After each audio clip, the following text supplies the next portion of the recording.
Hello, I'm Angela Murjani and I'm delighted to introduce you today to an American poet called Robert Frost.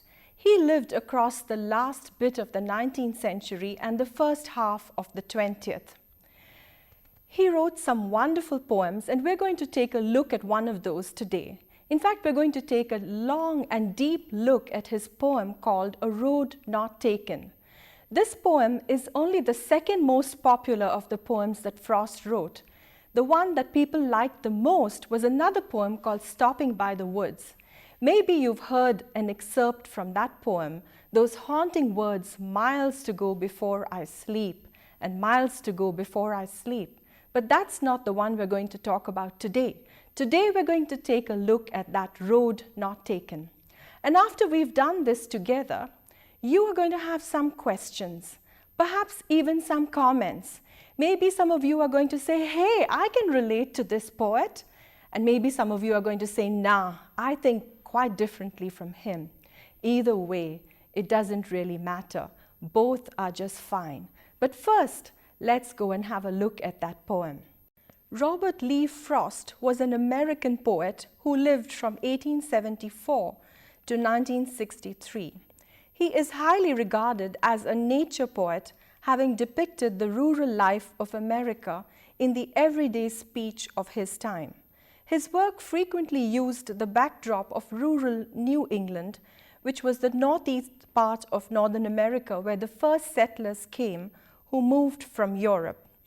One of the finest and most popular of American poets, Frost was first published in Great Britain in 1890s, but soon became extremely popular in the United States, where his poems were commonly read in classrooms and heard from lecture platforms.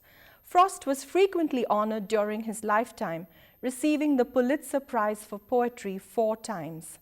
The natural beauty of the surroundings in which he lived became a rich resource for his poems, and Frost often said that he was led from delight to wisdom, explaining that the extravagant beauty around him gave him deep and profound insights on life.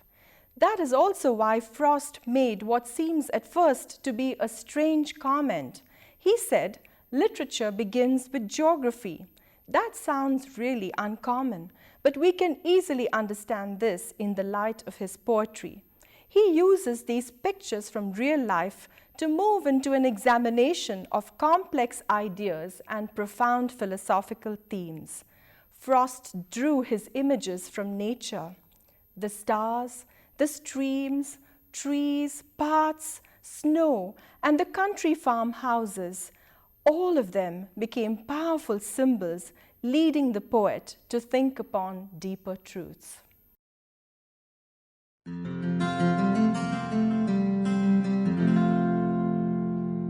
Two roads diverged in a yellow wood, and sorry I could not travel both and be one traveler. Long I stood and looked down one as far as I could to where it bent in the undergrowth. Then took the other, as just as fair, and having perhaps the better claim, because it was grassy and wanted wear.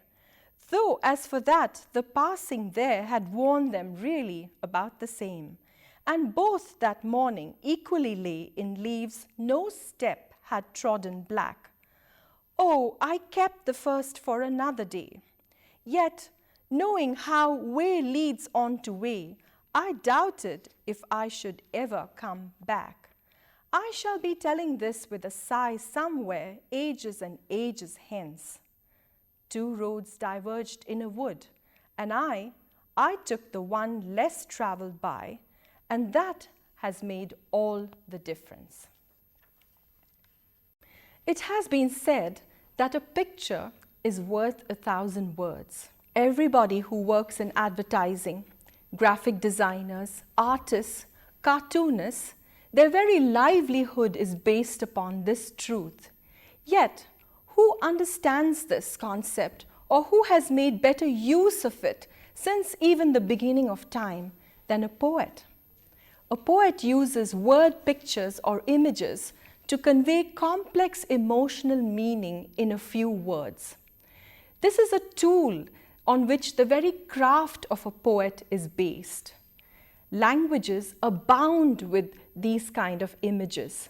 Such images are often known as metaphors, and you find them in whatever language you look at. You may find them in Spanish, you'll surely find them in Telugu, plenty of them in Hindi, and you'll find lots of them in English too. For example, if I were to say, he is as slow as a tortoise, then you would immediately understand what I said. I guarantee you at this moment, some of you are even thinking that so what if he's slow, he's probably steady. And some of you might even be going further and thinking he will win the race, he will achieve something. Now how did that happen without my even saying it? That's because the image which I gave you linked up to an image which you already had in your mind, which was stored there by Aesop's fable from the hare and the tortoise. So you were able to figure out a lot more than I said.